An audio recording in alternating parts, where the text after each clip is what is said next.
안녕하세요. 한 해가 또 어떻게 흘러가겠나 싶더니만 어느새 9월이 되었네요.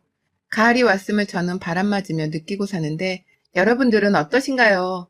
저는 이맘때가 되면 괜시리 마음이 울적해집니다. 가을을 타냐고요? 아니요.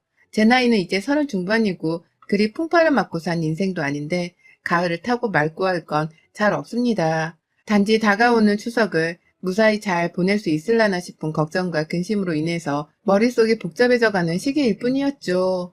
매해 찾아오는 명절이 매번 죽기보다 싫은 며느리가 바로 저였습니다.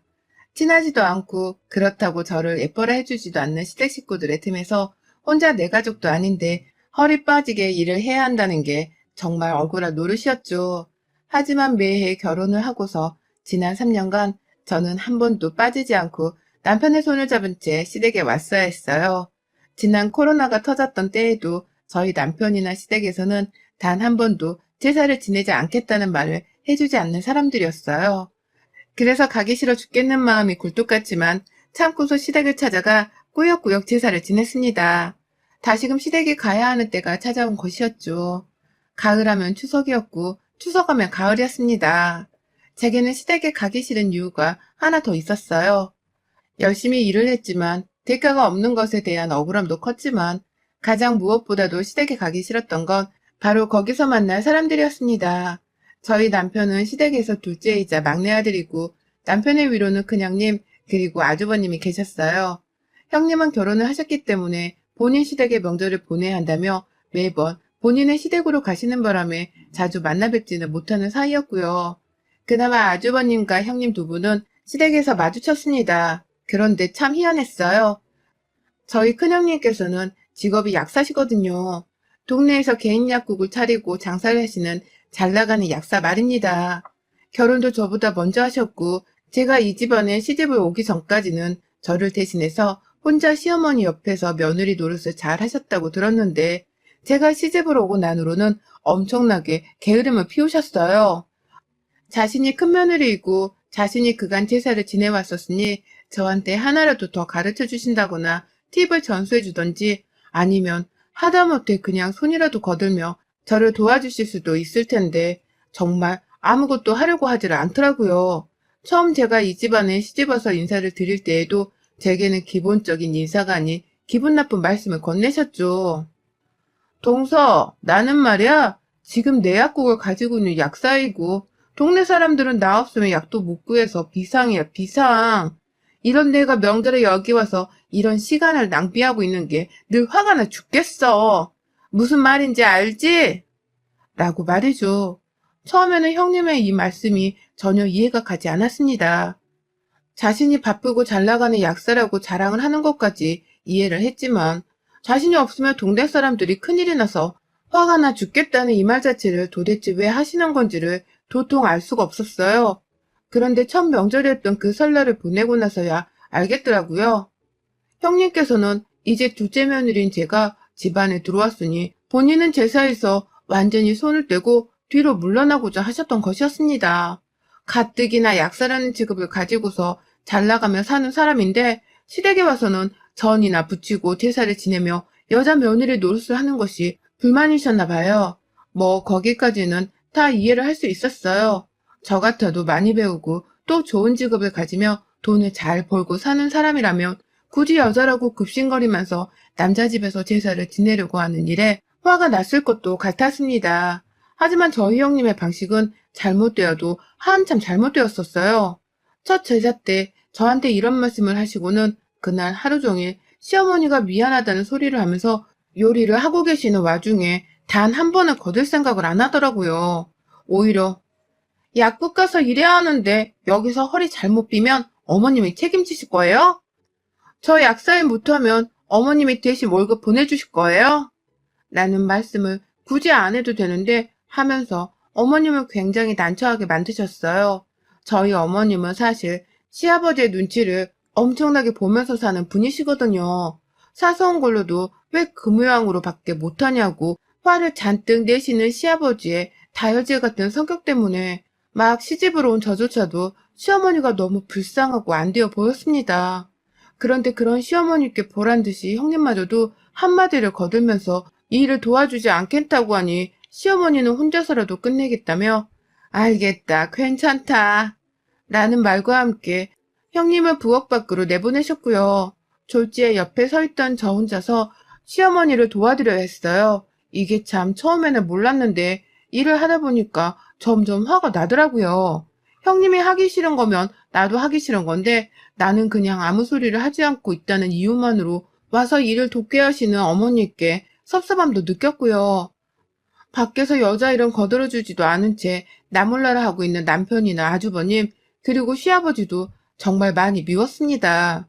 저랑 시어머니가 둘이서 쭈그려서는 반죽을 만들고 있는데 그걸 보면서도 도와주려고는 안 하고 오히려 방 안에 들어가 혼자 휴식을 취하는 형님도 얄미웠지만 전반적으로 이런 분위기를 가지고 있는 시댁이라는 자체가 너무 화가 났어요. 내가 어쩌다 이런 구닥다리 같은 집구석에 시집을 와가지고는 팔자에도 없는 제사를 지내고 있나 싶어서 말이죠.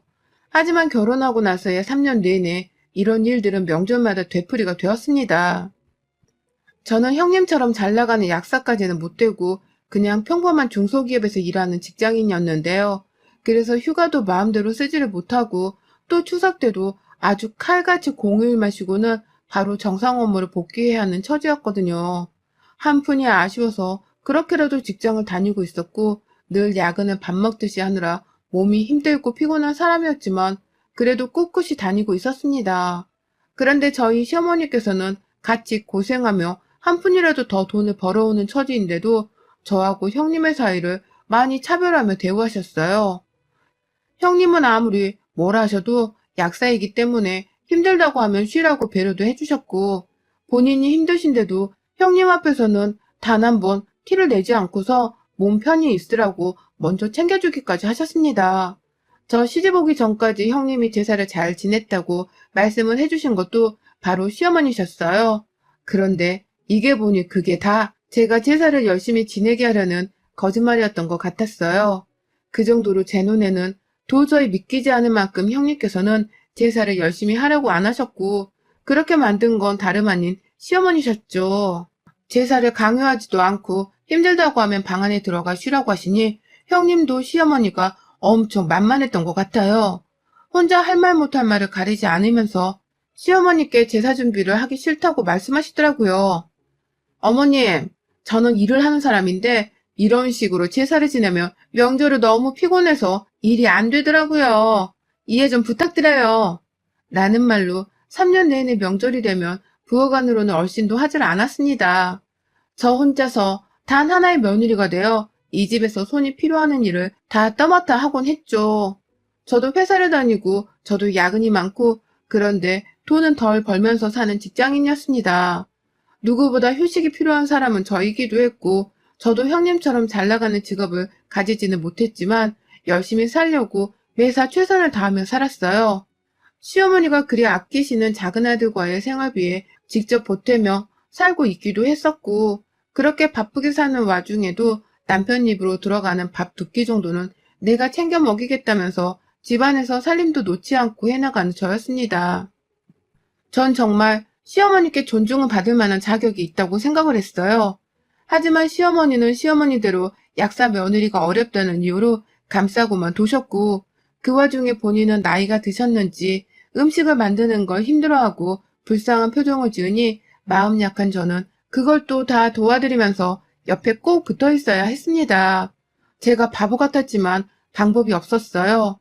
시어머니는 제 윗사람이셨고 누구라도 제사 음식 준비를 도와주지 않으면 시어머니가 혼자서 고생을 하셔야 했기 때문에 제가 꼭 옆에서 일손을 거들어 드려야 했죠. 하지만 형님은 그런 저를 마냥 밥으로만 바라보셨어요. 일을 도와주지 않을 거면 입이라도 다물고 계시면 좋을 텐데 꼭 일을 다 끝내고서 거실 구석에서 쭈그려 서 있으면 제게 다가와서 속 뒤집는 소리를 하시더라고요. 동서, 참 대단하다. 그 박봉으로 일을 하고 살면서 시댁까지 와서는 시어머니가 시키는 걸 또 하란다고 다 하네? 진짜 바보도 아니고 속이 없는 것도 아니고 동서도 진짜 대단하다. 라면서 제가 답답하다는 표현을 쓰기도 하셨고 또 급기야 제가 아직 아이를 낳지도 않았는데 동서, 나중에 애 낳고서 애 핑계대며 제사 안 지내겠다고 하면 내가 가만 안 있을 줄 알아. 나 절대로 시댁에 와서 손에 물 묻힐 생각 없으니까 동선에 애 낳고서도 제사 음식은 혼자 다 만들어야 해. 알겠지? 라며 이런 협박도 아닌 뭣도 아닌 말을 웃기다는 식으로 농담 삼아 건네기까지 했습니다. 그 농담을 말하는 형님의 얼굴은 웃고 있었지만 속은 무시무시해 보이기도 했고요. 내가 애를 낳더라도 자신은 절대로 손에 물을 묻히지 않을 거니까 혼자서 제사 준비를 다 하라고 말하는 형님이 너무 매정하고 얄밉더라고요. 어떻게 친하게 지내지도 않는 동서인 나한테 이런 말을 할 수가 있는 건지 참 그 정신 상태가 의심스러웠습니다. 너무 예의란 것을 모르는 사람 같았으니 말이죠. 하지만 싸울 수도 없고 그렇다고 누구 하나 내 편이 되어주지도 않을 시댁 한복판에서 형님 머리끄댕이를 잡아당기며 울 수도 없는 노릇이어서 참았습니다. 말을 섞어봤자 자기가 약살아서 잘난 맛에 취해 사는 여자인데 무슨 대화가 통하겠나 싶어서 저로서는 무시하는 게 상책이라고 생각을 한 것이었죠. 저 솔직히 그간 형님 인스타그램도 다 엿보고 있었거든요. 전화번호로 연동이 되어서는 뜨길래 자엿을 알게 되었고 거기에 시댁 가기 싫어 죽겠다. 가서 이번에도 농땡이를 부려야지. 말 잘 듣는 동서가 있어서 천만 다행이다. 이번에도 말 잘 듣는 동서에게 다 맡기고 그냥 잤음. 라는 식의 시댁에서의 일을 인스타그램에 올려놓은 걸 직접 보기도 했어요. 그걸 다 보고서 형님이 나와 시댁을 얼마나 우습게 아는지에 대해서도 다 눈치를 챘는데 아무 말을 안 했습니다. 내가 괜히 인스타그램을 보고 있었다고 말하는 것도 웃겼고 그렇게 대들었다가 형님의 절 무시하는 태도를 보려니 또 속도 상했어요. 그렇게 참으며 명절들을 지옥처럼 견뎌왔는데요. 이번 다가오는 추석에도 저는 한 달 전부터 숨이 꽉 막힌 채로 다가올 추석이 제발 무사히 흘러가기를 바라기만 바라고 있었습니다. 또 형님께 자존심 상하는 소리를 듣지 않을지 걱정도 되었고 시어머니가 형님께는 맥도 못 추면서 작은 며느리인 저만 부려먹는 모습도 덜 보였으면 하는 바람이 있었어요. 그렇게 추리한 일상에서는 다가올 추석에 대해 잊고서 살려고 했습니다. 어머니께서 먼저 전화가 오셨어요. 얘야, 잘 있니? 내가 아까 네 큰애한테서 연락을 받고 너한테 전화를 한다. 들었지? 큰애가 이번에 일을 하느라 많이 힘들었다고 주말에는 쉬다가 추석 당일에 집에 온다고 하니까 너는 며칠 꼭 땡겨서 와라. 약사가 오죽 바쁘고 힘들겠니? 너는 주말에 꼭 올 거지? 먼저 와서 그냥 우리 집에서 있다가 추석 제사를 보내면 되겠구나. 니들끼리 다 얘기가 이미 된 거라며? 라고 말씀을 하시더라고요. 그러니까 어머님 말씀으로는 형님이 추석 당일인 화요일에만 시댁에 왔다가 당일날 바로 본인 집에 돌아갈 것이기 때문에 저보고 그 전날인 월요일도 아닌 주말에 오라는 소리셨습니다. 그리고 이 얘기에 관해서는 저랑 이미 다 상의를 한 거라고 형님이 어머니께 얘기를 한 모양이더라고요. 모처럼 주말을 껴서 수요일까지 추석 연휴로 쉬게 생겼는데 형님은 자기 혼자 휴가를 제대로 보내겠다며 저를 팔아가며 저 혼자 시댁에 먼저 내려가게 만드는 거짓말을 하셨고 어머님은 어머님대로 저 하나만큼은 명절에 제때 내려오라면서 확인 전화를 하신 거였어요. 이 소리를 들으니 시어머니가 너무 야속했습니다. 저도 좀 쉬고 싶고 모처럼 찾아온 긴 휴가인지라 주말만큼은 집에서 좀 쉬고 싶은데 그걸 못 내버려 두고 오라고 하시니 속이 터질 수밖에요. 바로 어머님께는 저 형님이랑 그런 대화 나눠본 적도 없고 들어본 적도 없습니다. 그리고 어머님, 형님이 추석 당일에만 오시는 거면 저도 그렇게 할게요. 저도 추석 당일에만 갈 테니까 저한테는 일찍 와서 일을 하라 마라 형님보다 더 강요하지 마세요. 일방적으로 저한테만 일거리를 주지 마시고요. 저도 엄연히 회사 다니고 집에서 혼자 살림하며 바쁜 사람입니다. 라고 되바라지게 말씀을 드렸습니다. 그래서 평소에 참기만 하면 안 되는 건데 매번 참다 보니 이번에는 정말 제대로 뚜껑이 열려버리고야 말았습니다. 제 말에 어머님도 사뭇 당황을 하셨는지 너 괜찮니? 라면서 평소에 저와 다른 것 같다는 말씀을 하시더라고요. 그래서 제가 평소와 다른 게 아니라 그간 그래도 참았는데 도저히 못 참겠어서 이러는 거잖아요. 같은 며느리이고 같이 일을 하는데 약사만 일한답니까? 저도 일하느라 뼈 빠지게 힘들어서 주말에는 쉬어야겠다고요. 라고 소리를 쳤어요. 어머님은 졸지에 아, 알겠다. 그럼 너도 추석에 와라. 라고 얼떨결에 제 말에 수긍을 하셨고, 저는 단박에 그 소리를 듣곤 전화를 끊어버렸어요. 그리고는 바로 형님 인스타그램에 들어가 봤습니다. 정말 혹여나 싶어서요. 평소에 글 쓰는 것만 봐도 남들한테 자랑을 못해서 안 다른 편이던데 이번 추석에 대해서는 또 뭐라고 적어놓은 게 있을까 싶어서 들어가 봤더니만 세상에 아니나 다를까 자기 호텔에서 호캉스를 하려고 추석에 호텔 예약을 해놨다며 화면 하나를 캡처해서는 인스타그램에 올려놨더라고요. 내가 동서처럼 바보도 아니고 추석이 시댁을 왜 가? 그냥 쭉 안 가려다가 착한 며느리 코스프레 해야 해서 추석 당일에 얼굴만 비출 예정. 라면서 말입니다. 머리 뚜껑은 열리다 못해 하늘로 승천을 하더랬고 저는 바로 그 인스타그램 사진과 글을 캡처한 후 형님께 전화를 드렸어요. 무슨 일이냐고 인사도 없이 전화를 받는 형님께 형님, 저도 이번에 추석 당일에 시댁이 내려가니까 그렇게 아세요. 라고 말씀을 드렸어요. 그러자 형님은 동서가 추석 당일에 내려간다고? 그러면 시댁에서 제사 음식은 다 누가 해? 라고 묻더라고요. 그래서 제가 어머님이 혼자 하시던가 아님 추석날에 우리 셋이 모였을 때 다 같이 하려고 하시겠죠. 라고 대답을 했습니다. 뭐 그런 당연한 소리를 묻냐고 말이죠. 그러자 형님께서는 아주 당황해하면서 되묻더라고요. 아니 동서가 뭔 일 있다고 주말에 안 내려가고 추석 당일에 내려가겠다는 거야? 동서가 왜? 동서가 전문직에 대해서 잘 모르는 것 같아서 내가 말해줄게. 나는 약국에서 일하는 약사라서 몸이 10개라도 모자랄 정도로 힘드니까 주말에는 좀 쉬면서 체력을 보충해줘야 해. 그러니까 나도 이번에 시댁에 당일이라도 참석을 하겠다고 한 거고. 그런데 동서는 나처럼 전문직도 아니고 그냥 회사 하나 다니는 주제인데 나랑 똑같이 주말 내내 쉬다 추석 당일에만 시댁에 가겠다는 게 말이 되는 소리야? 이건 아니지. 라고 하면서 제가 시댁에 늦게 가고자 하는 이유 자체를 이해를 못 하더라고요. 마치 자신을 따라서 늦게 땡깡을 부리려고 하는 저를 혼내려고 가르치려고만 하는 듯이 역정을 내려고만 했어요. 그놈의 전문직 거리면서 말입니다. 그러니 저도 화가 날 수밖에 없었죠. 아니 형님, 아이고 누가 들으면 형님이 의사라도 되는 줄 알겠어요. 제가 언제 형님이 안 바쁘시다고 말한 적이 있어요? 그런데 그거 아세요? 형님이 힘드신 만큼 세상에는 바쁘게 일하며 고생하고 사는 사람들이 많아요. 바로 옆에 있는 저도 그렇게 쇠가 빠지게 일을 하면서 돈 벌어다 살고 있는 중이고요. 저 같은 사람도 주말에 좀 쉬고 싶고 휴식도 가져보고 싶어요. 형님만 연휴에 호텔 가서 호캉스 누리며 쉬고 싶어 하시는 줄 아세요? 저도 주말에는 그냥 집에서 좀 진득히 누워서 아무것도 안 하고 쉬고 싶어요. 라면서 인스타그램에서 본 형님의 호캉스 얘기까지 딱 뱉어버렸죠. 내가 놀러가는 거 다 알고 있으니까 더 이상 일이 바쁘다는 소리를 그리고 전문직 종사자라서 제가 함부로 이해를 하지 못한다는 소리를 하지 말라면서 말입니다. 형님은 제 입에서 호캉스 얘기가 나오니 어떻게 알았어?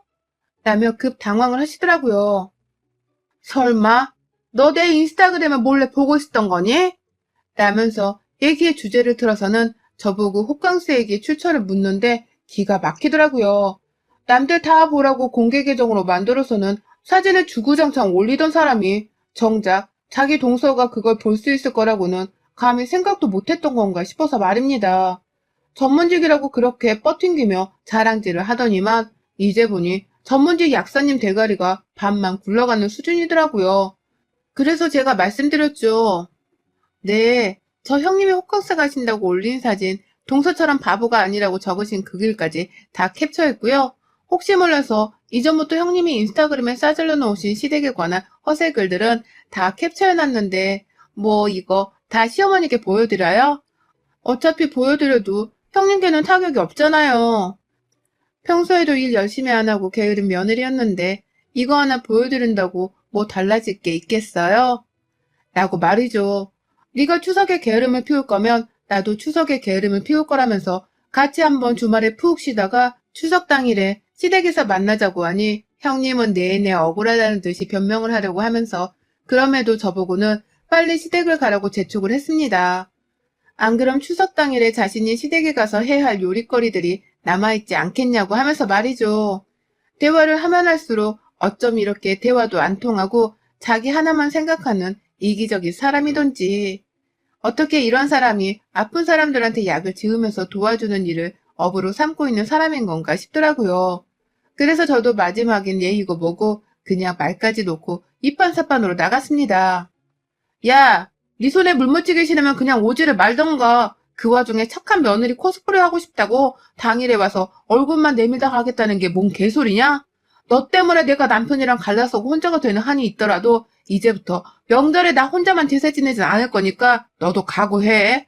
이번에도 농땡이 부린다고 혼자 손 떼고 방에 들어가 잠이나 쳐자고 있으면 그땐 내가 네 얼굴에 물바가지를 쏟아 부어서라도 끌고 나올 줄 알아. 알았어? 정신 똑바로 차리고 있다가 추석 당일날 보자. 그간 해온 것처럼 추석에 또 손 놓고 있으면 너 진짜 내가 가만 안 놔둘 줄 알아. 라고 말을 했죠. 제가 공개된 사연이라 제 입에서 내뱉은 욕설까지 적지는 않았지만 정말 형님한테 욕설까지 해가면서 시댁에 와서 손에 물 묻히고 하나라도 도우라고 협박을 했습니다. 그 바람에 전화 너머로 형님은 제 말본새가 버릇없다며 아주 콧바람으로 화를 내고 난리더라고요. 제 도발이 제대로 형님을 자극해 버렸던 것입니다. 형님은 내내 제 빠른 말에 대답할 기회도 놓친 채 기가 막히다는 숨소리만 가득 뱉어냈는데 저는 그런 형님이 더 열이 받았으면 하는 마음에 더욱 매섭도로 몰아붙였어요. 어쩌나. 이제는 착한 며느리 코스프레를 하지도 못하겠네. 내 앞에서 그 역겨운 짓 한 번만 더 해대면서 내숭 떨고 앉아있으면 너 진짜 내가 손모가지를 부러뜨려서라도 약사질도 못하게 할 줄 알아. 라는 말로 몇 번 더 수화기로 소리를 지르다가 전화를 끊었어요. 이렇게 극단적으로 얼굴을 안 본 채로 전화상에 싸움을 할 생각은 전혀 없었어요. 남들과 이렇게 싸워본 적도 단 한 번이 없었고요. 하지만 호캉스 가면서 일이 바쁘다고 거짓말하고 있는 게 눈에 훤히 다 보였고 착한 며느리 코스프레라도 하려고 추석 당일에 시댁에 오려고 했다는 것도 제가 뻔히 다 알고 있었는데 그런 와중에 자기는 전문직이라서 원래 바쁘다는 헛소리를 해대며 저를 다시 깔보는 듯한 말을 꺼내는 것을 참을 수가 없었습니다. 그러니 저도 손모가지를 부러뜨려서 약사질을 다시는 못하게 만드는 한이 있더라도 그 입을 다물게 해주겠다며 전화기 너머로 오만 욕설들을 쏟아낸 것이었죠. 실제로 이게 효과가 있었던지 형님은 저하고 전화를 끊고 나서도 바로 다시 전화를 걸지도 않고 또 문자를 보내지도 않았습니다. 오히려 혼자 생각할 시간이 필요했는지 한참을 아무 소식 없이 지내고 있다가 며칠 후에야 문자 한 통이 왔어요. 전화 가능하냐고 말이죠. 그래서 제가 답장했죠. 할 말 있으면 추석 당일날 나눠보자고요. 나도 할 말 많으니까 아직. 라고 말입니다. 형님은 추석 전에 우리끼리 조용히 얘기를 좀 나눠보자고 계속 말을 하는데 저는 다 듣기 싫었습니다. 그냥 시댁에 가서 남편한테 밉보이는 한이 있더라도 더 이상 혼자만의 희생을 하기 싫다는 것을 제대로 따져 물을 참이에요. 형님한테는 물론이고 시어머니한테도 며느리들 차별할 거면 그냥 좋아하는 며느리만 옆에 끼고 살라고 이혼 얘기도 꺼내볼 참이고요. 그 정도로 저는 자존심이 너무 상하고 기분이 더러워서 이번 추석 때 시댁에서 아주 제대로 한판을 떠볼 참입니다. 이번에 시어머니랑 형님께 전화상으로 소리를 쳐댄 것처럼 말입니다. 다가오는 추석이 걱정되지만 일이 결의에 차서는 기다려본 적도 없는 것 같습니다. 한판 떠서 시어머니든 형님이든 아니면 둘 다 싸그리 욕 한 바가지라도 해줘야 제 지난 3년의 묵은 채증이 내려갈 것만 같아요. 그래서 저는 오늘 또 혼자 거울을 보며 욕사발을 날리는 연습을 하고 있네요. 욕을 섞은 강한 말 말고는 알아듣지를 못하는 우리 시댁분들에겐 이것밖엔 방법이 없으니까요. 여러분의 생각은 댓글로 남겨주세요. 오늘도 시청해주셔서 정말 감사합니다.